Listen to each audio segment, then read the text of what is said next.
Hello everyone, welcome my channel style by आरोही।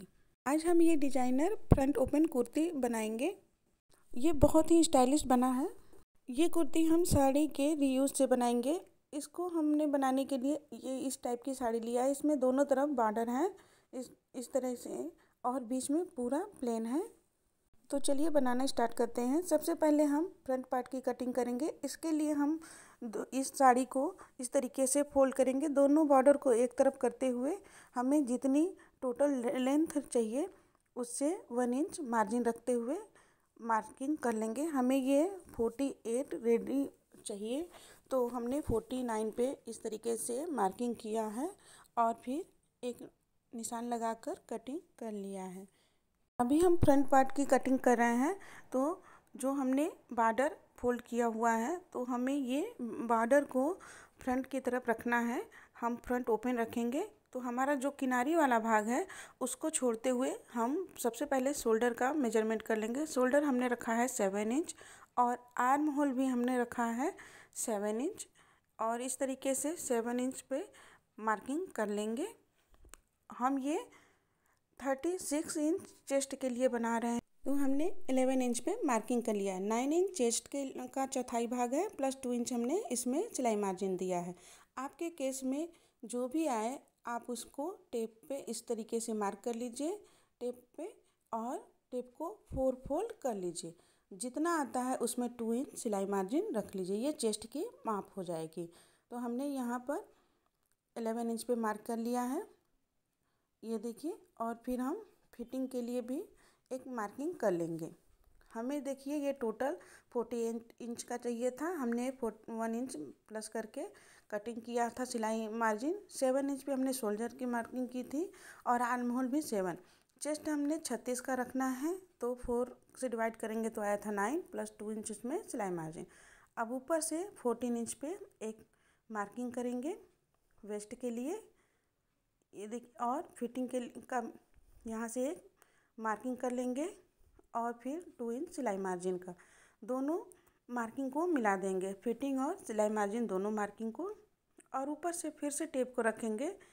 एक निशान हम 21 इंच पे भी लगा लेंगे हिप के लिए, जहाँ से हम स्केल को इस तरीके से, जहाँ से हमने हिप के लिए 21 इंच पे जो हमने मार्किंग किया था हिप के लिए, वहाँ से एकदम तिरछे नीचे तक निशान लगा लेंगे, और नीचे 2 इंच का इस तरीके से मार्क करेंगे और हाफ राउंड शेप दे देंगे, जिससे हमारा कोना एक तरफ लटके ना।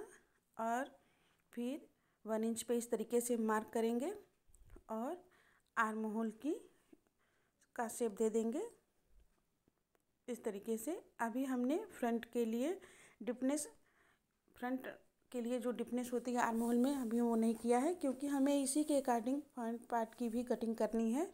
और जो हमने मार्किंग किया है उस पे से कटिंग कर लेंगे। फिर बैक पार्ट की हम कटिंग करेंगे।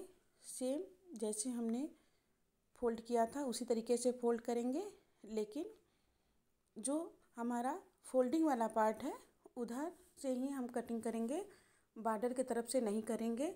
तो इसके लिए हमने फ्रंट पार्ट में हमने बॉर्डर की तरफ से रखा हुआ था, तो बॉर्डर को जिधर से फोल्डेड पार्ट है बॉर्डर की तरफ नहीं रखेंगे।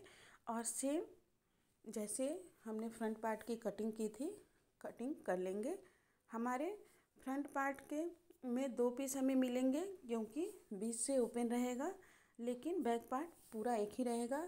ये थोड़ा सा हमारा बॉर्डर वाला पार्ट आ गया था जब हम राउंड शेप दे रहे थे किनारे, उसको कट करके अलग कर लेंगे दोनों पीस को। और ये इस तरीके से जो हमारे पास कटिंग की कपड़े बचे हुए हैं उसमें से सेम उसी के बराबर हम कपड़े को निकाल लेंगे। जो हमारा बॉर्डर वाला भाग था उसे अलग कर देंगे, क्योंकि ये थोड़ा सा बैक पार्ट में आएगा तो बिल्कुल ही अच्छा नहीं लगेगा।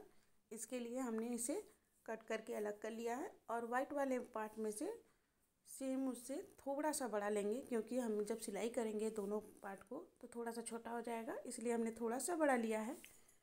और इस तरीके से रखेंगे और सिलाई कर देंगे। अब हमारा फ्रंट और बैक दोनों पार्ट की कटिंग हो गई। अब हम स्लीव की कटिंग करेंगे। इसके लिए हमने दोनों बॉर्डर वाले पार्ट को मिला करके 2 फोल्ड रखा हुआ है और हमने ये 21 इंच का आ रहा है दोनों, तो हमें इतना ही चाहिए था, 20 हमें रेडी चाहिए, 21 इंच है इसमें। तो हम इस तरीके से एक बार और फोल्ड करके 4 फोल्ड कर लिया है और इसे 9 इंच पे हमने फोल्ड किया हुआ है, ये चौथाई भाग है। और ऊपर से 3 इंच पे हमने एक मार्किंग कर लिया है। नीचे हमें मोड़ी की तरफ 4 इंच हमें फिटिंग की चाहिए, तो 2 इंच हमने उसमें प्लस करते हुए 6 इंच पे मार्किंग किया हुआ है। इस तरीके से दोनों निशान लगा लेंगे और ऊपर से आर्म शेप दे देंगे और फिर आर्म कर्व स्केल लेंगे और जो हमने मार्किंग किया था इस तरीके से मार्क कर लेंगे और हमें आस्तीन को कट कर लेंगे, स्लीव को। हमें ये दोनों स्लीव मिल जाएंगे और फिर दोनों ऊपर वाले लेयर में इस तरीके से 1 इंच गहरा करेंगे और फिर ऊपर के दोनों फ्रंट पार्ट में, नीचे वाले में नहीं, 2 पार्ट में से हम कटिंग कर लेंगे। थोड़ा सा हमें जो गहरा करना होता है हमने कटिंग कर लिया है। अब हम अस्तर को लेंगे। हमने थोड़ा सा ऊपर ही अस्तर लगाना है, इसीलिए 1 मीटर ही कपड़ा लिया है और इसे अभी 4 फोल्ड करके रखा हुआ है। इस तरीके से हमने अस्तर को अच्छे से 4 फोल्ड करके रखा हुआ है और अब हमें अस्तर सिर्फ 17 इंच तक ऊपर से लगाना है कुर्ती में, इसीलिए हमने 18 इंच पे मार्क करना है। और शोल्डर जैसे हमने कुर्ती में माप किया था 7 इंच और आर्म होल भी 7 इंच माप करेंगे। सेम जो मेजरमेंट हमने कुर्ती के लिए माप किया था वैसे ही हमें ऊपर टॉप पार्ट का जितना था उतना मार्किंग कर लेना है। 11 इंच पे हम चेस्ट की मार्किंग करेंगे और वेस्ट के लिए हम 10 पे मार्किंग करेंगे। इसमें कोई एक्स्ट्रा सिलाई मार्जिन नहीं लेंगे क्योंकि हम इसमें 2 इंच पहले से ही सिलाई मार्जिन ऐड कर रहे हैं। अब हमने जो मार्किंग किया था चेस्ट और वेस्ट के लिए पूरा मिला लेंगे और फिर आर्म होल के लिए भी 1 इंच पे मार्किंग करेंगे और फिर आर्म होल शेप दे देंगे। फिर जो हमने ये मार्किंग की थी सेम उसे कट कर लेंगे। हमने ये देखिए कट कर लिया है। अब हम नेक की मार्किंग करेंगे। नेक विड्थ हमने लिया है 3 इंच। अभी हम बैक पार्ट के नेक के हिसाब से कटिंग करेंगे, तो नेक डीपनेस भी हमने 3 इंच ही रखा है, तो 3 इंच पे मार्किंग करके एक बॉक्स रेडी कर लेंगे और हल्का सा हाफ राउंड शेप दे देंगे और फिर कटिंग कर लेंगे। ये हम बैक पार्ट के हिसाब से ही अभी कटिंग कर रहे हैं। हमने ये कटिंग कर लिया, इसमें से एक पार्ट को निकाल देंगे। अब हम फ्रंट पार्ट के लिए कटिंग करेंगे। तो फ्रंट पार्ट के लिए सबसे पहले हम आर्म होल की डिपनेस दे देंगे, जो 1 इंच आर्म होल की डिपनेस फ्रंट पार्ट में देते हैं। पहले इस तरीके से मार्क कर लेंगे, वहीं बॉक्स पहले की तरह रेडी कर लेंगे और उसमें फिर 1 इंच गहरा करते हुए आर्म होल की डिपनेस करेंगे। इसमें हम नेक बनाएंगे, ताबीज नेक बोलते हैं इसको, या आपके भाषा में जो भी इसे बोलते हो। इस तरीके से 6 इंच पे हमने मार्किंग किया है डिपनेस के लिए और ऊपर से 3.5 इंच पे एक मार्क करेंगे। ये इस तरीके से यहाँ से 3.5 इंच पे हमने मार्किंग किया है और फिर जो हमने 3.5 इंच मार्किंग किया था और यहाँ तक 6 इंच पे जो हमने मार्किंग किया था वहाँ से तिरछे सीधे निशान लगा देंगे और फिर जो हमने निशान लगाया है उससे कटिंग कर लेंगे। ये देखिए, और यहाँ पर जो हमने मार्किंग किया था आर्म होल की, फ्रंट आर्म होल की डिपनेस के लिए, उसकी भी कटिंग कर लेंगे। अब हमारा अस्तर की कटिंग रेडी हो चुका है। ये देखिए, हम इसे ताबीज नेक बोलते हैं या टेम्पल, जो भी आपके भाषा में इसे बोलते हो। अब हम अस्तर को इस तरीके से, दोनों अस्तर को सबसे पहले नीचे की तरफ 2 बार फोल्ड करते हुए एक सीधी सिलाई लगा लेंगे और जो हमने बैक पार्ट में थोड़ी सी बॉर्डर आ गई थी, कटिंग किया था, तो कली को लेंगे और सिलाई लगाकर दोनों कलियों को अटैच कर लेंगे बैक पार्ट में। इस तरीके से कलियों को अटैच करने के बाद इसका लुक अच्छा आ जाएगा। किनारे पर थोड़ा सा अगर बॉर्डर आता तो उसका लुक बेकार हो जाता, कुर्ती बिल्कुल ही अच्छी नहीं लगती। नीचे पर थोड़ा सा बॉर्डर आ जाता। तो अगर आप ये किसी फैब्रिक को लेकर बना रहे हैं तो आपको ये कली लगाने की ज़रूरत नहीं होगी। हम इसे साड़ी से बना रहे हैं, इसलिए थोड़ा सा बॉर्डर आ गया था तो हमने उसे कट करके अलग कर दिया है और इस तरीके से कलियों को जोड़ दिया है, तो पीछे प्लेन आ जाएगा। इससे इस कुर्ती का लुक बहुत ही अच्छा आएगा। अब हमने दोनों कलियों को अटैच कर लिया है। आप भी इसे ज़रूर बनाएं, ये बहुत ही जल्दी और बहुत आसानी से बन जाता है। अगर आपके पास इस तरीके की साड़ी पड़ी हुई है तो, या फिर आप बनवा भी सकते हैं। कलियों को जोड़ने के बाद अब हम बैक पार्ट में अस्तर को अटैच करेंगे। सबसे पहले हम अस्तर को लेंगे और पिन से सेट कर लेंगे और सिर्फ गले की तरफ ही हम मशीन को चलाएंगे। मशीन को चला लिया है और हम जो भी एक्स्ट्रा फैब्रिक है उसकी कटिंग कर लेंगे और फिर इस तरीके से छोटे छोटे कट्स लगाएंगे सिलाई को बचाते हुए, जिससे हमारा सिलाई न कटने पाए। छोटे छोटे कट्स लगाने के बाद जो हमने पिन लगाया था उसे हटा लेंगे। और ये पिन बहुत ज़रूरी होते हैं किसी भी कपड़े को रोकने के लिए। और फिर इस तरीके से पलट लेंगे। हमने इस तरीके से पलटने के बाद अच्छे से सेट कर लेंगे और फिर ऊपर से टॉप स्टिच लगा लेंगे। टॉप स्टिच लगाने के बाद हमारा ये जो नेक है, बैक नेक, ये रेडी हो जाएगा और फिनिशिंग भी इसकी बहुत अच्छी आती है। इस तरीके से अच्छे से सेट करते हुए मशीन को चला लेंगे ऊपर से, तो हमारी जो ये नेक है बहुत ही अच्छे से बनकर रेडी हो जाएगी। ये देखिए, हमने ऊपर से मशीन को चला लिया है। अच्छे से सेट करते हुए हमने मशीन को ऊपर से गले की तरफ से चला लिया है और अब हमारा बैक नेक रेडी है। ये देखिए, हमारा बैक नेक रेडी है और अब ऊपर से हम शोल्डर की तरफ से अस्तर को मेन फैब्रिक से अटैच कर देंगे। इस तरीके से आर्म होल की तरफ से मशीन को चलाते आएंगे। हमने पलटना नहीं है अब, क्योंकि हमने नेक पलटने के बाद ऊपर से ही इस तरीके से सिलाई चलानी है, जिससे हमारा अस्तर और मेन फैब्रिक अटैच रहे। और नीचे की तरफ आएंगे तो किनारे तक इसको अटैच कर देंगे। बीच में हमें मशीन नहीं चलानी है इधर। अब हम फ्रंट पार्ट को लेंगे और यहाँ पर हम मार्किंग कर लेंगे। हमें ये 18 इंच तक मार्किंग करनी है, क्योंकि हमने अस्तर जो लगाया है वो 17 इंच तक का लगाया है।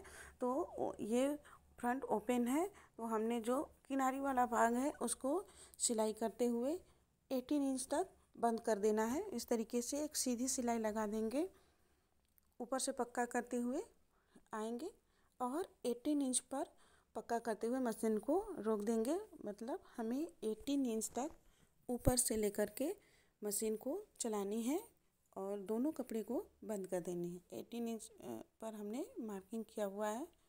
इस तरीके से यहाँ तक देखिए हमने मार्क किया हुआ है और यहाँ पर अच्छे से पक्का करते हुए सिलाई को रोक देंगे। हमने यहाँ तक सिलाई कर लिया है, कपड़े को अटैच कर दिया। ये देखिए, हमने ज्वाइन कर दिया है और फिर नीचे ओपन ही है, उल्टा करेंगे और जो हमने सिलाई किया है उसे इस तरीके से नाखून से फैला लेंगे और एक तरफ से नीचे तक सिलाई लगाना शुरू कर देंगे। नीचे तक हम इसी तरीके से नाखून से फैला लेंगे और किनारे की तरफ से मोड़ते हुए नीचे तक हम सिलाई लगा लेंगे।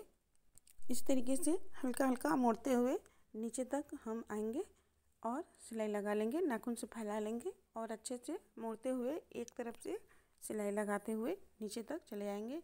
ये देखिए, यहाँ तक हमारा ओपन है। ओपन वाले भाग से एक तरफ कर देंगे दूसरे वाले भाग को और नीचे तक एक पार्ट में सिलाई लगा लेंगे। नीचे तक आ जाएंगे। इसी तरीके से सिलाई लगाते हुए पूरे पार्ट में यहाँ तक हमने सिलाई लगा लिया है। सेम इसी तरीके से दूसरे पार्ट में भी हम सिलाई लगा देंगे। इस तरीके से दूसरी तरफ फैलाएंगे, ऊपर से सिलाई लगाते हुए आएंगे और फिर यहाँ से इस तरीके से इसको मोड़ेंगे और नीचे तक इसमें भी हम सिलाई लगाकर इसे अटैच कर देंगे। ये बनाना बहुत ही आसान है, नीचे तक सिंपल है बहुत ही बनाना, लेकिन पहनने पर बहुत ही अच्छा लुक देता है। इस तरीके से हम नीचे तक सीधी सिलाई लगा लेंगे और फिर इसे सीधा कर लेंगे और ऊपर जो हमने अस्तर कटिंग किया था नेक के लिए उसको रखेंगे और पिन से अच्छे से सिक्योर कर लेंगे और फिर जो हमने नेक की कटिंग की है उसके किनारे किनारे से मशीन को चला लेंगे। इस तरीके से मशीन को चलाएंगे, थोड़ी सी दूरी से मशीन को चलाएंगे और यहाँ तक आएंगे और सुई को नीचे करेंगे और फिर इस तरीके से घुमा लेंगे और फिर सिलाई लगाएंगे। यहाँ तक आएंगे, नीचे तक नोक तक, फिर सुई को नीचे करते हुए इस तरीके से घुमा लेंगे। घुमाते समय इतना ध्यान दीजिएगा कि सुई ऊपर ना रहे, नीचे करके ही घुमाएं, जिससे गले में फिनिशिंग बहुत ही अच्छी आती है।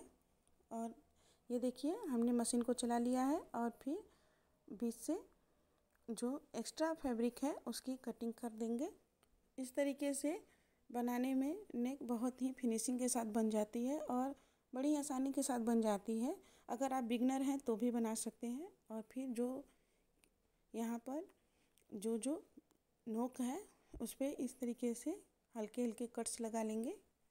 ये देखिए हमने कट्स लगा लिए हैं और बीच में कहीं कहीं भी लगा देंगे और फिर जो हमने पिन लगाए थे उसे निकाल देंगे और इस तरीके से इसे पलट लेंगे। अस्तर को पलटने के बाद ये देखिए हमारा नेक कितना अच्छा बना हुआ है। ऊपर से हम इसे पलट लेंगे और फिर टॉप स्टिच लगा लेंगे तो ये बहुत ही अच्छे से बैठ जाएगा। अच्छे से नोक को निकाल लेंगे और ऊपर से टॉप स्टिच चारों तरफ लगा दें। ये देखिए नीचे से ये इस तरीके से कितना फिनिशिंग के साथ बन गया है। टॉप स्टिच लगा लिया है और अब दोनों राइट साइड को फ्रंट और बैक के एक तरफ करेंगे और फिर इस तरीके से आर्म होल की तरफ से शोल्डर को ज्वाइन कर लेंगे, अच्छे से सेट करेंगे और आर्म होल की तरफ से मशीन चलाते हुए आएंगे नेक की तरफ और फिर वहीं से सुई को इस तरीके से आएंगे और यहाँ पर सुई को नीचे कर देंगे और फिर से मशीन को घुमाकर अच्छे से सिलाई कर लेंगे। क्योंकि हम ऊपर से अलग से पट्टी नहीं लगा रहे हैं तो इस तरीके से सिलाई करने से अच्छा होता है। और फिर स्लिप को के नीचे की तरफ जो मोहरी है उसमें 2 बार मोड़ते हुए इस तरीके से 2 बार मोड़ते हुए एक सीधी सिलाई लगा लेंगे। सेम प्रोसेस से हमें दोनों स्लिप को रेडी कर लेना है। नीचे की तरफ से मोहरी की तरफ दोनों स्लिप में सीधी सिलाई लगा लेनी है। ये देखिए हमने सीधी सिलाई लगा लिया है, हमने दोनों स्लिप रेडी कर लिया है। अब स्लिप को इस तरीके से मोड़ कर रखेंगे और मिड पॉइंट पर मार्क कर लेंगे और दोनों जो हमने मार्क किया है और शोल्डर को एक साथ मिलाएंगे और इस तरीके से स्लिप को अटैच कर देंगे। शोल्डर से स्लिप को अटैच करने से ये बेनिफिट होता है कि हमारा स्लिप कभी भी इधर उधर नहीं होता है। शोल्डर से शोल्डर मैच करेंगे, स्लिप के जो मेन पॉइंट को है और शोल्डर का जो सिलाई वाला भाग है उससे मिलाते हुए हम शोल्डर को अटैच कर देंगे। इस तरीके से सेम प्रोसेस से हमें दूसरे स्लिप को भी अटैच कर देनी है। शोल्डर से और स्लिप के जो मिड पॉइंट है उसको मिलाते हुए हमें स्लिप को कुर्ती से अटैच कर देना है। ये देखिए हमने दोनों स्लिप को अब अटैच कर दिया है, हमारा दोनों स्लिप अटैच हो चुका है देखिए। और फिर हम स्लिप की तरफ से ऊपर से इस तरीके से नीचे तक फिटिंग की सिलाई दे देंगे, इधर से भी और इधर से भी दोनों स्लीव की तरफ से और फिर नीचे की तरफ इस तरीके से 2 बार मोड़ते हुए सिलाई लगा लेंगे। अब हमारा ये कुर्ती बनकर रेडी है।